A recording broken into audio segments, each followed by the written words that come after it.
ගම්බාරේ කියන්නේ මේක තේරුම් ගන්නකෝ. එදා පරිපාලන ක්‍රියාවලිය තුළ හැම ගමම්ම බාර වෙච්ච නිලධාරියෙක් හිටියා, රාජ්‍ය නිලධාරියෙක්. එයාට කිව්ව කවුද? ගම්බාර. එයා ආවේ ජටාවක් බැඳලා සුදු අස්සේ පිටේ. ඉතින් ඒ කාලේ හිටිය අස්සයෝනේ.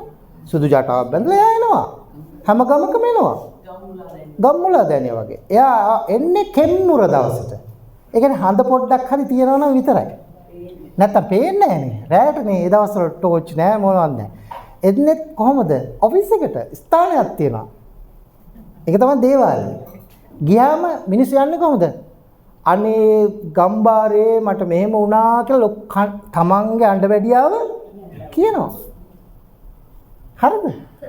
අදටත් මේ දේවාල තියෙනවා 4-5 දෙනා ඇවිල්ලා තියෙනවා. ඒ කියන්නේ ගම්බාරලා 3 දෙනෙක් විතර නඩු අහන්න එන තැන් තියෙනවා ලංකාවේ. ඒ තැන් තමයි අර ලොකු දේවාල තුන් කට්ටු.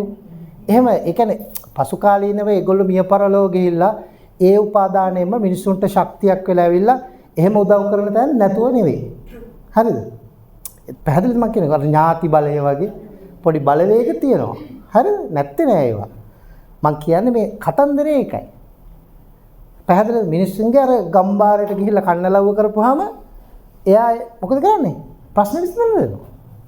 ඒ පුරුද්ද අපේ අයගේ තාම තියෙනවා. හරිද?